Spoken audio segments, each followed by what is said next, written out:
Welcome to our deep dive today. We're going to be looking at the world's richest natural resource nations. Interesting topic. Yeah, and we've got this great article from 10 Most today, and they rank the top 10 countries by natural resource value. Oh, wow. Okay, cool.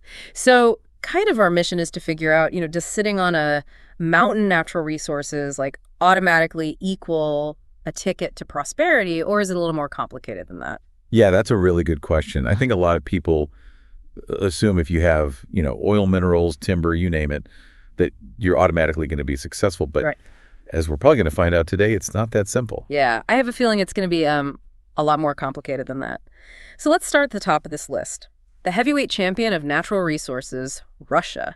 This article estimates their total resource value at $75.5 trillion. Wow. Trillion with a T.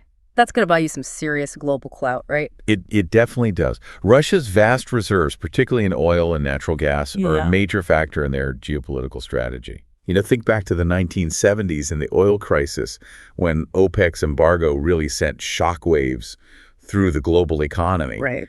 Russia's in a position today to exert that kind of influence. Yeah. That's a powerful position to be in, especially when we're only seeing energy demands increase more and more. Their wealth isn't just like buried underground, is it? No, not at all. It's actually quite diverse. They hold the world's second largest coal reserves. They're a major player in the global timber market. And their mineral wealth is substantial as well, including the third largest gold reserves. Wow, that's a lot of eggs in a lot of different baskets. I mean, you would think that would make a country pretty economically stable. You would think so. But there's this concept called the resource curse, which is kind of a counterintuitive idea that countries with abundant natural resources sometimes experience slower economic growth and worse development outcomes than those with fewer resources. Wait, really? That doesn't make sense. Can you explain that a little more? Yeah, so think of it this way. If a country is getting most of its wealth just from pumping oil, there's less incentive to develop other industries. Right, okay. And this can lead to an overdependence on a single resource, which makes them very vulnerable to price fluctuations in the global market. Okay. Plus, you have the added temptation of corruption when you have so much wealth concentrated in just a single sector. Yeah, that makes sense. So it sounds like resource wealth can be a double-edged sword for sure. Okay, so let's move on to the United States. Number 2 on the list with a total natural resource value of $45 trillion. And, they control a huge chunk of the world's coal, right? Yeah, they do. A whopping 31.2% of global coal reserves. But they're also significant producers of timber, natural gas, copper, and gold. Okay, so they're diversified a little bit, but there was this figure in the article that I didn't quite understand. It said that the U.S. controls approximately 89% of their coal and timber resources. What does that even mean? Like 89% of what? Yeah, that's where it's so important to really analyze the sources that you're looking at, because without further context, that figure is kind of meaningless.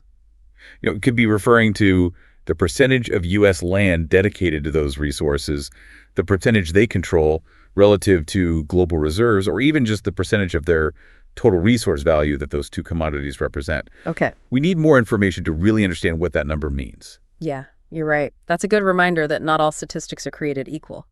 Okay, well, let's move on to number 3. Saudi Arabia, the oil kingdom. No surprises there, I'm guessing. Not really. Their natural resources are valued at $34.4 trillion. Yeah. And oil makes up the lion's share of that. Right. They supply about 20% of the world's oil, making them a key player in global energy markets. Right. When they sneeze, the whole world catches a cold. Basically. But are they a one-trick pony, or is there more to their resource portfolio than just oil? Well, they actually have the 5th largest natural gas reserves globally. So, it's a good reminder that even countries that are known for a single dominant resource often have a more diverse mix than we realize. It's just that, in their case, oil tends to kind of overshadow everything else. Right. It's what they're known for. That makes sense. Okay, this next one might raise some eyebrows. Canada, coming in at number 4 with natural resources valued at $33.2 trillion. I always kind of think of them as being overshadowed by their southern neighbor, you know? Yeah, Canada might not always make the headlines, but they are a resource powerhouse in their own right. Their vast oil sands deposits give them the second highest global oil reserves after Saudi Arabia. Really? Bigger than the U.S.? Yep. I had no idea. What else have they got stashed away up there? Well, they also have significant phosphate reserves, the second largest uranium reserves, and they're the third largest timber producer globally. Wow. Okay, so Canada is like the quiet giant of natural resources. Yeah. This is already making me rethink some of my assumptions about certain countries. All right, let's keep moving. Number 5 on the list is China, a rising superpower with resources valued at $23 trillion. Yeah, and China's resource needs are just immense because of their massive population and their rapid industrial growth. Right. Coal and minerals are really their main strength. They possess 13% of the world's total coal deposits. That's a crazy amount. I can't help but think about the environmental impact of all that coal, though. Absolutely. China's reliance on coal raises a lot of concerns about air pollution and climate change and the transition to cleaner energy sources. Right. It's a classic example of how resource wealth can come with these really tough choices and trade-offs. Yeah, for sure. Okay, let's move on to number 6 on the list. Iran. They share the world's richest gas field reserve with their neighbor Qatar, bringing their natural resource value to $27.3 trillion. So they're sitting on a gas gold mine, so to speak. Yeah, they are. Yeah. They hold about 16% of the global total. Wow. The South Pars North Dome gas field, which they share with Qatar, is truly massive. Yeah. But Iran has also faced a lot of political complexities and sanctions that have made it difficult for them to fully capitalize on this resource. Right. So even if you're sitting on top of a literal gold mine, it doesn't guarantee that you're going to be able to benefit from it.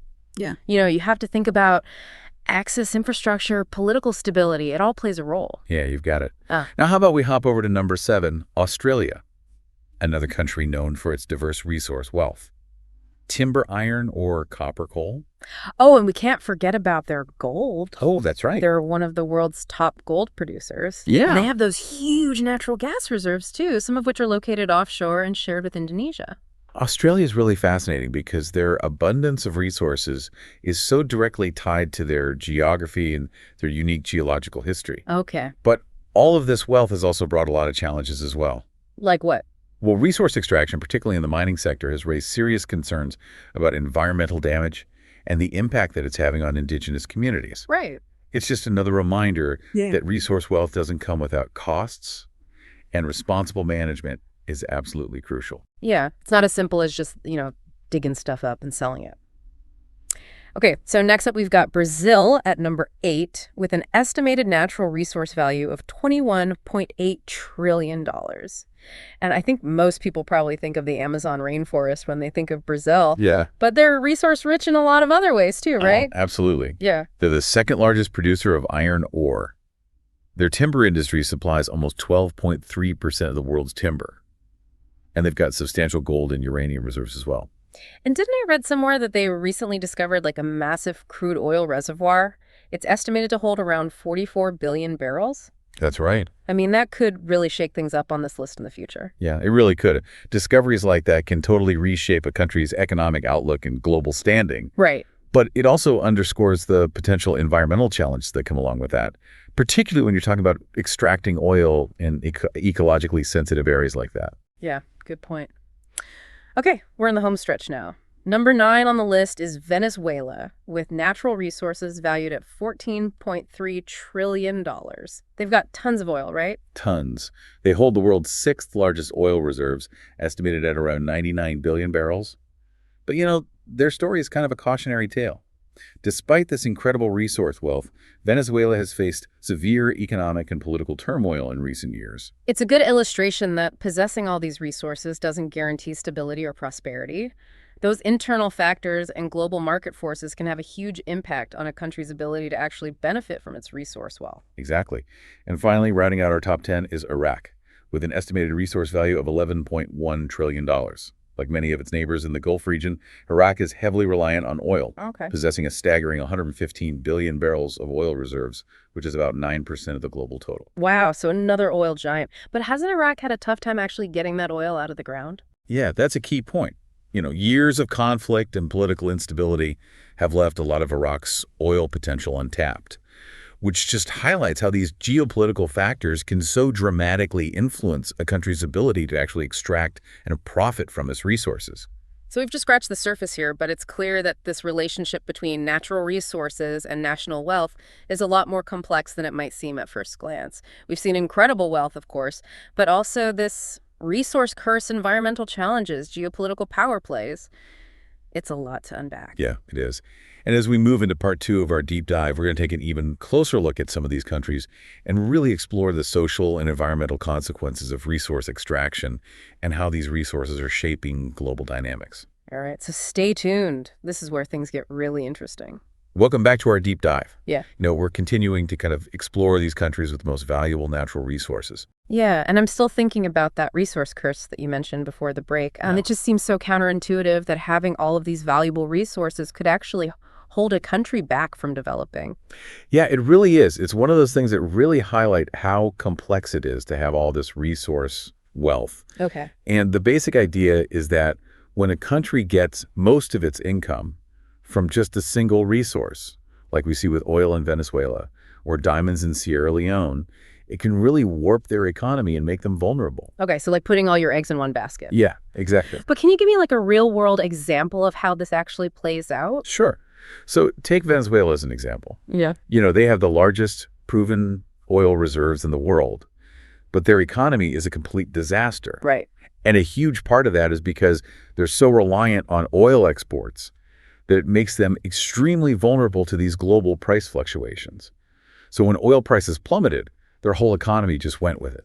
So it's like a lack of economic diversification, right? They become Yeah. too dependent on this one thing.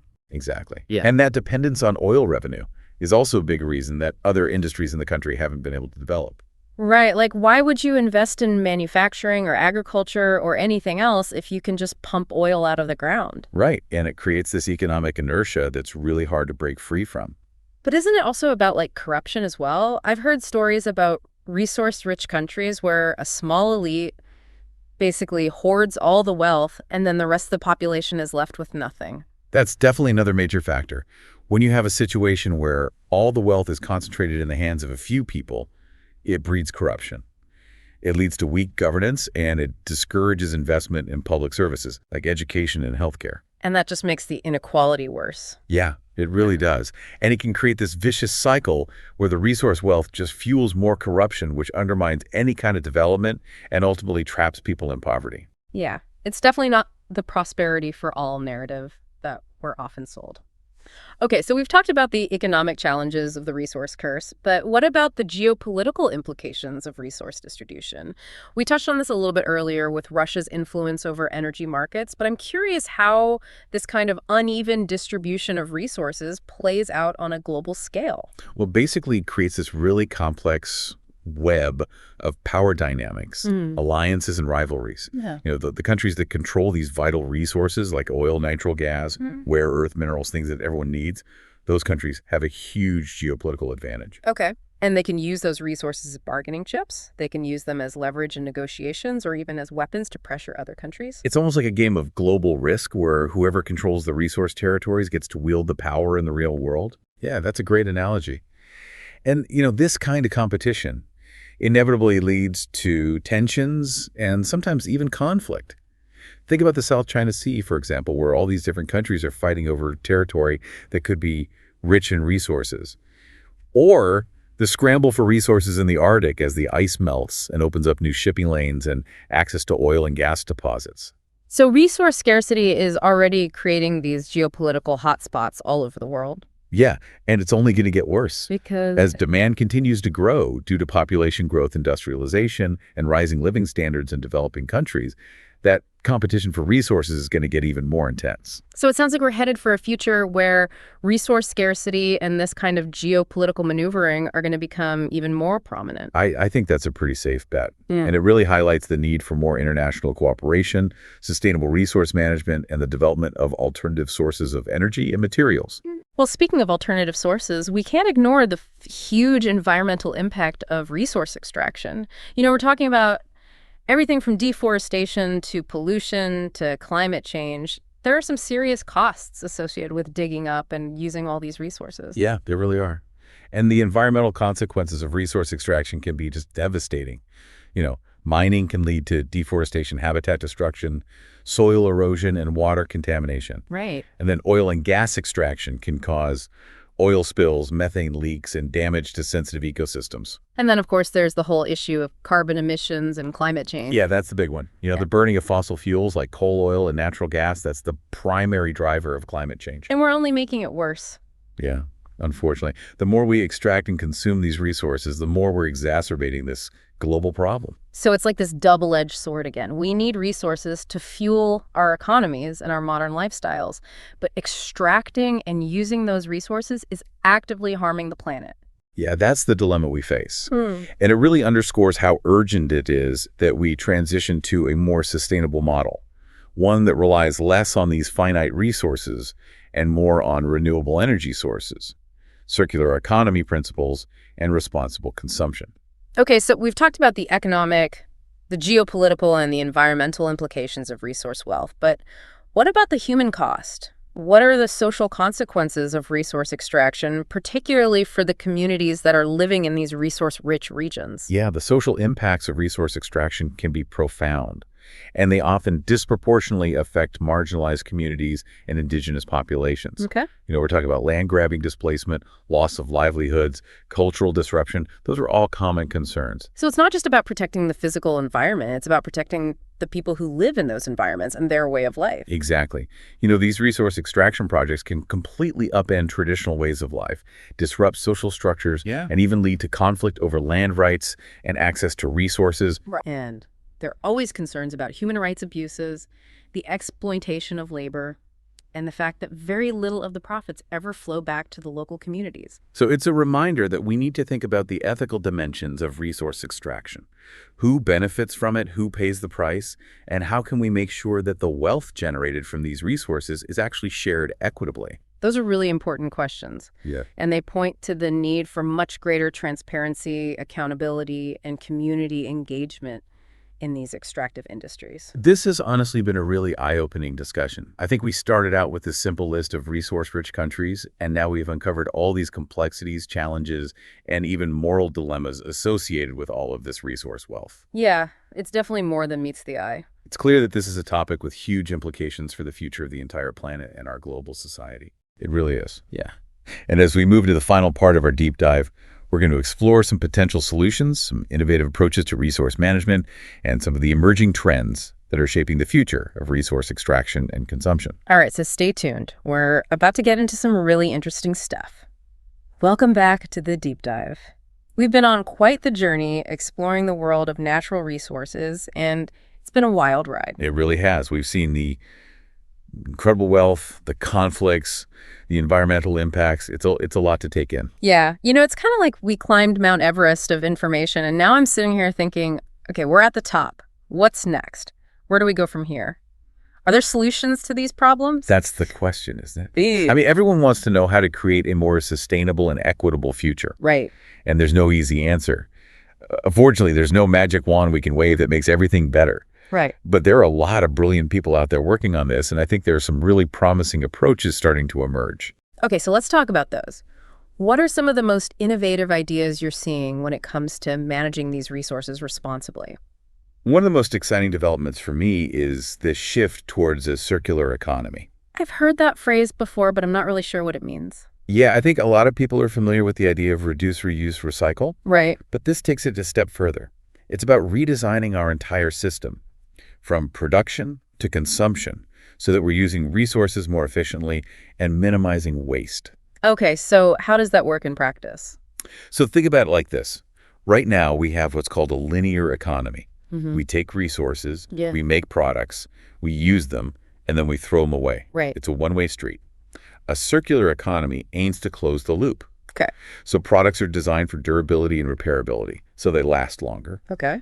And then when they do eventually reach the end of their life, the materials are recycled and fed back into the system to make new products. So it's almost like nature, a continuous cycle of renewal. But can this really work on a global scale? I mean, that's a huge change. Yeah, it's a massive undertaking, no doubt about it. There's growing momentum. The European Union, for example, has adopted a circular economy action plan, which sets these ambitious targets for waste reduction, recycling, and sustainable product design. So governments are starting to get on board, but what about businesses? Yeah, more and more companies are realizing that a circular economy isn't just good for the planet, it's also good for business. Okay, how so? By using resources more efficiently, reducing waste, and creating new revenue streams from recycled materials, they can actually save money and boost their profits while also minimizing their environmental impact. That makes sense. So it's a win-win situation, but are consumers ready for this kind of change? I mean, are people willing to pay more for durable products or give up the convenience of disposable goods? That's a great question, and I think it's one of the biggest challenges we face. Yeah. Consumer behavior is really hard to shift. It requires raising awareness, educating people about the benefits of this new system, and then making those sustainable choices easier and more affordable. Right. It can't just be about feeling guilty or making these individual sacrifices. No, it has to be about systemic change. Yeah. Where the sustainable options are the default choice. Okay, so how do we get there? Well, government policies, incentives, and regulations can play a big role. Yeah. For example, some countries are implementing what are called extended producer responsibility schemes. What's that? Basically, it means that manufacturers become responsible for the end-of-life management of their products. Okay. So that encourages them to design products for recyclability and to invest in recycling infrastructure. So it's about creating a system where sustainability is built into the entire economy from the start. Right. It can't just be an afterthought. Okay, so we've talked about the circular economy. Are there other promising approaches out there? Yeah, for sure. There's a lot of innovation happening in the field of resource extraction itself. For example, mining companies are exploring new technologies that can reduce the environmental impact of their operations. Like what? Well, one example is bioleaching, which uses microorganisms to extract metals from ore without the need for harsh chemicals. Oh, wow, that's cool. Okay, so it's about reducing the environmental footprint of these extractive industries. What about renewable energy? That seems like kind of an obvious solution to our dependence on fossil fuels. It is a crucial piece of the puzzle. Yeah. The transition to renewable energy sources like solar, wind, geothermal, and hydro is absolutely essential if we want to reduce carbon emissions and tackle climate change. Right. And the good news is that we're seeing a lot of progress in this area. Solar panels and wind turbines are becoming more and more common, and the technology is constantly improving. Yeah, but what about the resources needed to actually build all of those renewable energy systems? I mean, don't they require rare earth minerals and other finite resources? That's a really important point. Mhm. We can't just shift our resource dependence from one set of materials to another. We need to think about the entire life cycle of renewable energy technologies and make sure that we're not creating new problems in the process. So responsible sourcing and recycling become even more important in a renewable energy future. Absolutely. And that's where technological advancements in things like battery recycling and material science are going to play a huge role. Yeah. You know, researchers are working on developing more efficient and sustainable ways to extract, process, and recycle the materials that are needed for these new technologies. Okay, so it sounds like there's no single solution. It's about this multi-pronged approach where we're transitioning to a circular economy, adopting cleaner extraction technologies, embracing renewable energy, and prioritizing responsible sourcing and recycling. Yeah, that pretty much sums it up. But where does the individual fit into all of this? I mean, can our everyday choices actually make a difference in the face of these huge global challenges? Yes, absolutely. Individual choices have a huge impact on demand. You know, by being mindful of our consumption patterns, opting for durable and repairable products, reducing our energy use, and supporting companies that are prioritizing sustainability, we can send a really powerful signal to the market. So it's not just about voting with our wallets. It's about using our voices to advocate for change, supporting policies that promote sustainability, and holding businesses accountable for their environmental and social impact. Exactly. Every action we take, no matter how small, contributes to this collective effort to create a more sustainable and equitable future. It's about shifting our mindset from this throwaway culture to one of stewardship, recognizing that the resources we have are finite and that we have a responsibility to use them wisely. This has honestly been an incredible journey for me. We've explored the highs and lows of natural resources, the challenges we face, and the reasons for hope on the horizon. It's a topic that can feel both overwhelming and inspiring. You know, it's daunting because the scale of these problems is so huge. Yeah. But at the same time, you see so much ingenuity and creativity being applied to finding solutions that it gives you hope. Yeah, and I think at the end of the day, it's about recognizing that we're all interconnected. Our economies, our societies, and the natural world are all intertwined, and we need to find a way to live in balance with the planet and make sure that the resources we have benefit all of humanity, both now and in the future. Well said. I hope our listeners have found this deep dive thought-provoking, and I hope it encourages them to continue exploring these issues and thinking critically about the role of natural resources in our world. That's all for this episode of The Deep Dive. Thanks for joining us on this exploration.